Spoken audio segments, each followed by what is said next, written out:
Bab 2. Tinggal di hutan. Tidak! Teriak Susan Maria. Susan Maria berlari ke arah putranya dan menggunakan tubuhnya untuk melindungi tubuh kecil putranya dari serangan api ayahnya sendiri. Seketika api membakar tubuh Susan Maria yang hendak melindungi putranya. Anton Wijaya yang melihat apinya membakar istrinya sendiri langsung menghilangkan apinya. Namun sayang sekali sudah terlambat. Api sudah membakar beberapa bagian kulit dari Susan Maria. Kau memang sudah kehilangan akal. Melindungi anak pembawa aib ini. Bentak Anton Wijaya. Dia adalah putraku. Jika kau tidak mengakuinya, kau tidak perlu berlaku kasar kepadanya. Kata Susan Maria sambil menahan rasa sakit akibat luka bakar di tubuhnya. Saat ini beberapa tubuh Susan Maria melepuh, dan separuh wajah Susan Maria mengalami luka bakar parah. Aku tidak ingin dia tinggal di rumahku, kata Anton Wijaya. Baik, Andi Mahesa tidak akan tinggal di rumahmu. Begitu juga aku.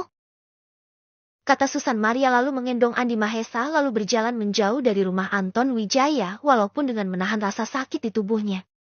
Anton Wijaya hanya menatap kepergian istrinya dan tidak peduli akan hal itu. Namun rasa menyesal dan tidak tega terhadap istri dan anaknya muncul. Tapi itu semua kalah terhadap rasa malu karena Andi Mahesa yang tidak memiliki kekuatan elemen dalam tubuhnya dianggap aib bagi keluarga dan desanya. Setelah kejadian itu semua warga bubar meninggalkan lokasi. Susan Maria pergi meninggalkan desa dengan menggendong putranya. Saat ini dia sedang menahan rasa sakit di seluruh tubuhnya akibat luka bakar yang dideritanya. Namun itu tak membuat Susan Maria untuk berhenti melangkah. Saat ini Susan Maria sudah jauh memasuki hutan dan dengan tekad tidak akan kembali lagi ke desanya. Wah, wah. Tangisan Andi Mahesa tanpa henti di sepanjang jalan. Kita akan kemana, Bu? Tanya Andi Mahesa. Kita akan pergi ke tempat yang aman, Nak. Tempat di mana tidak akan ada orang yang menyakitimu. Kata Susan Maria. Pada saat ini Susan Maria juga sangat sedih. Karena ia harus berpisah dari suami dan kedua anaknya yang lain. Namun itu ia lakukan demi satu anak yang tersakiti oleh ayah dan kedua saudaranya. Susan Maria sudah tiba di dalam hutan yang lebat. Disinilah ia dan anaknya akan tinggal. Susan Maria membangun pondok sederhana untuk mereka berdua. Walau masih menahan rasa sakit luka bakar yang dideritanya, ia tetap membangun pondok tersebut. Andi Mahesa hanya membantu ibunya mengambilkan barang-barang yang bisa dia angkat dan memberikannya kepada ibunya. Satu harian Susan Maria membangun sebuah pondok sederhana itu, dan itu membuatnya sangat kelelahan. Apalagi setelah perjalanan jauh dari desa yang ia tinggalkan. Mata Susan Maria terlelap sendiri di dalam pondok, karena rasa capek yang sangat besar. Andi Mahesa melihat ibunya yang tertidur. Ia melihat tubuh ibunya yang sangat menyedihkan. Luka bakar ada di mana-mana. Itu semua karena sang ibu yang ingin menyelamatkan dirinya. Andi Mahesa mengusap rambut ibunya, dan ia menangis. Maafkan Andi, Bu. Gara-gara Andi ibu jadi seperti ini. Kata Andi Mahesa pelan. Suatu hari nanti aku akan membalas perbuatan mereka, kata Andi Mahesa lagi. Tidak berapa lama, Andi Mahesa pun tertidur di samping ibunya. Kini dua manusia, ibu dan anak yang masih polos tinggal di hutan tersebut. Sang ibu menghidupi anaknya dengan cara bercocok tanam di dalam hutan tersebut. Apapun jenis tanaman itu, yang penting tanaman tersebut bisa dimakan. Selain itu, Susan Maria juga mengajarkan putranya gerakan bela diri dalam sebuah pertarungan jurus serangan dan juga jurus pertahanan juga diajarkan oleh Susan Maria kepada putranya. Hari-hari sudah mereka lalui. Hingga 5 tahun kemudian. Tepatnya saat usia Andi Mahesa menginjak usia 10 tahun. Saat malam hari, Susan Maria yang sedang tidur bersama anaknya, terbangun karena melihat satu cahaya yang menyilaukan. Cahaya tersebut keluar dari tubuh Andi Mahesa. Bukan hanya cahaya, tapi tubuh Andi Mahesa juga melayang di udara. Susan Maria tersenyum melihat hal itu. Itu adalah sebuah tanda bahwa seorang anak akan memiliki kemampuan unsur elemen. Namun pada umumnya tanda seperti itu seharusnya muncul saat seorang anak baru berusia 3-4 tahun. Namun hal itu tidak berlaku dengan Andi Mahesa. Tanda itu baru muncul setelah ia berusia 10 tahun. Inilah yang membuat Andi Mahesa dianggap aib oleh masyarakat bahkan keluarganya sendiri saat ia berusia 5 tahun. Kecuali ibunya. Akhirnya kau akan memiliki kekuatan elemen nak. Jika saja ayahmu tahu kalau tanda kekuatanmu terlambat muncul, maka kamu tidak akan menderita seperti ini. Kata Susan Maria. Perlahan air mata Susan Maria menetes, dan ia menangis karena bahagia melihat anaknya yang akan mendapatkan kekuatan. Kini Susan Maria membiarkan Andi melayang di udara dengan cahaya yang masih menyelimutinya. Biasanya tanda itu akan berakhir saat pagi hari. Jadi Susan Maria kembali melanjutkan tidurnya tapi sedikit menjauh dari putranya. Hingga pagi tiba. Andi Mahesa masih tertidur namun tubuhnya sudah di bawah dan tidak lagi melayang. Susan Maria sudah terbangun dari tidurnya dan melihat putranya yang sedang tertidur. Lalu ia keluar pondok dan melakukan aktivitas seperti biasanya. Pagi itu Susan Maria sudah masak masakan yang lebih enak daripada hari biasanya. Dikarenakan pada hari itu ia sangat senang. Karena anaknya akan mendapatkan kekuatan elemen yang selama ini diharapkannya. Setelah selesai memasak, Susan Maria sudah menyiapkan semuanya di lantai. Tidak berapa lama, Andi Mahesa terbangun dari tidurnya. Ia terbangun karena mencium bau harum dari masakan ibunya. Lalu Andi Mahesa pun bangun dan keluar pondok untuk mencuci mukanya. Setelah itu ia kembali ke pondok untuk makan bersama ibunya. Andi, kamu sudah bangun? Ayo sini kita makan. Kata Susan Maria sambil menyendok nasi serta sayur ke dalam piring, lalu memberikannya ke dada putranya. Andi Mahesa pun menerima piring yang sudah diberikan ibunya. Dan pagi itu mereka makan bersama dengan lahap. Setelah makan selesai, dan mereka duduk berhadapan di dalam pondok. Andi, apakah kau sudah merasakan sesuatu nak? Tanya Susan Maria. Iya ibu, rasanya perutku sudah kenyang. Jawab Andi Mahesa dengan polos setelah mendengar pertanyaan ibunya. Susan Maria hanya geleng-geleng kepala sambil tersenyum. Bukan itu maksud ibu, kata Susan Maria. Lalu apa bu, tanya Andi Mahesa singkat. Apa kamu tidak merasakan kekuatan elemen dalam tubuhmu? Tanya Susan Maria. Tidak. Aku tidak merasakan kekuatan apapun. Bukankah ibu juga tahu kalau aku tidak memiliki kekuatan? Jawab Andi Mahesa. Benarkah? Semalam ibu melihat tanda bahwa kau akan memiliki kekuatan elemen. Kata Susan Maria memberitahu putranya tentang tanda pada Andi Mahesa tadi malam. Bab 3. Kematian sang ibu. Tanda seperti apa itu ibu? Tanya Andi Mahesa penasaran. Kau semalam melayang dengan diselimuti cahaya. Itu adalah tanda bahwa kau akan memiliki kekuatan elemen. Kata Susan Maria. Benarkah? Tanya Andi Mahesa dengan gembira.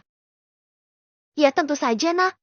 Coba keluarkan kekuatan unsur elemen itu biar ibu tahu kau memiliki unsur elemen apa. Kata Susan Maria. Bagaimana caranya bu?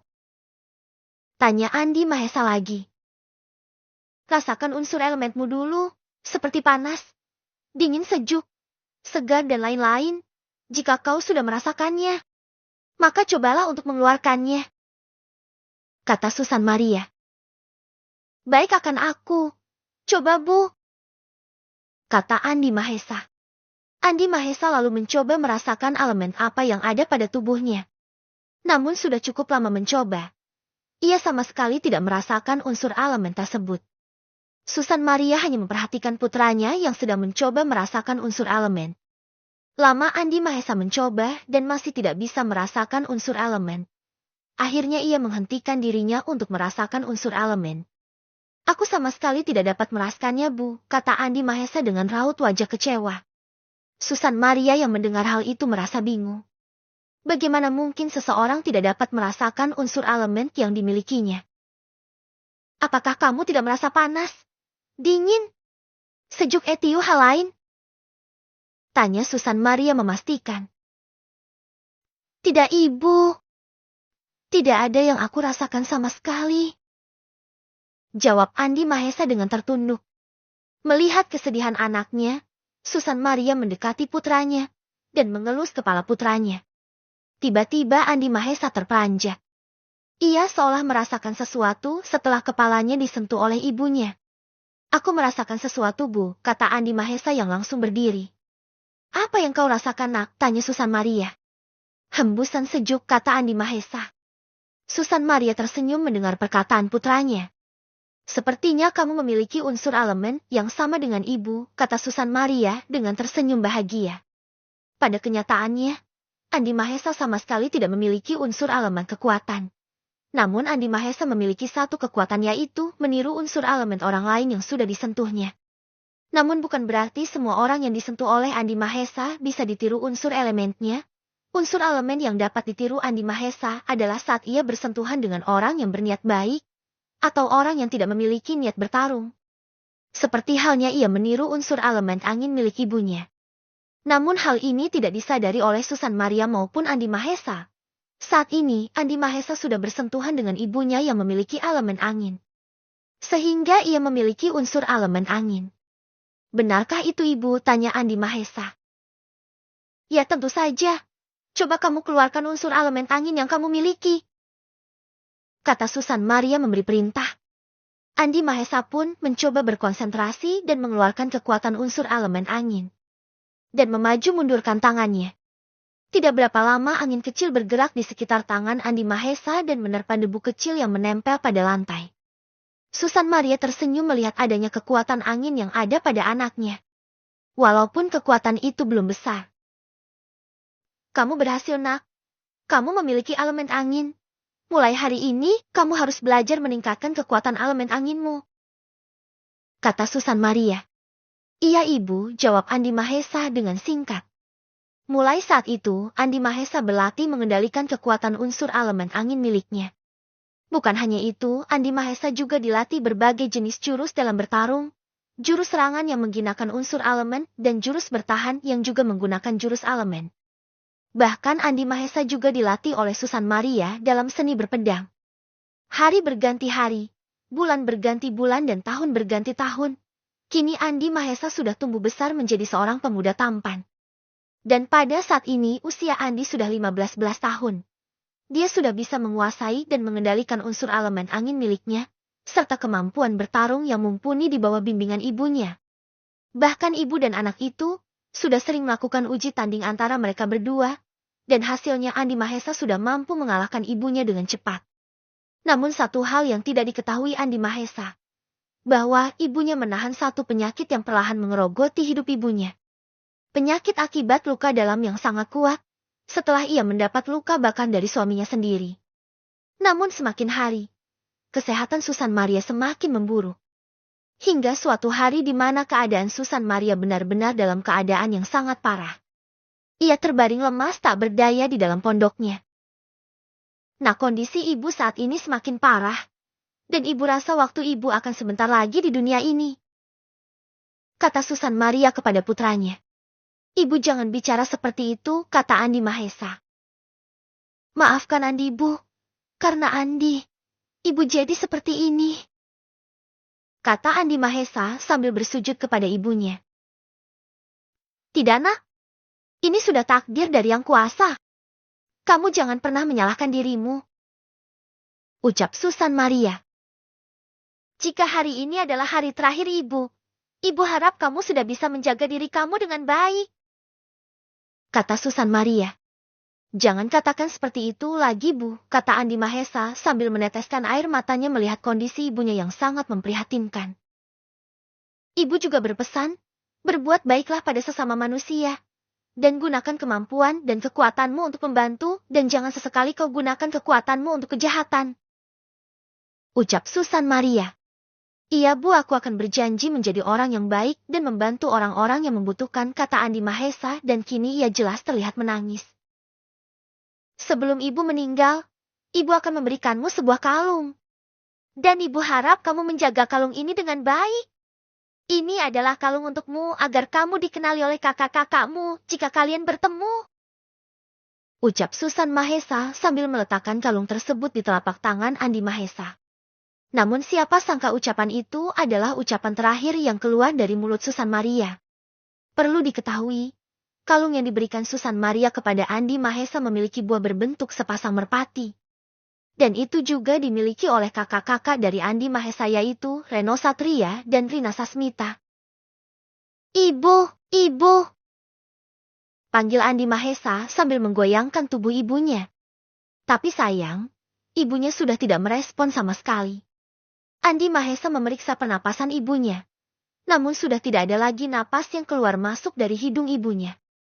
Andi Mahesa sadar jika saat ini ibunya telah tiada. Ibu, Hicks, Hicks. Teriak Andi Mahesa sambil menangis. Namun apa daya tangisan Andi Mahesa tidak dapat merubah takdir yang sudah ditentukan oleh Sang Pencipta. Dengan berat hati, Andi Mahesa mengemasi jasad ibunya. Dan ia menggali lubang di dekat pondok mereka. Lubang itu akan menjadi tempat peristirahatan terakhir bagi ibunya.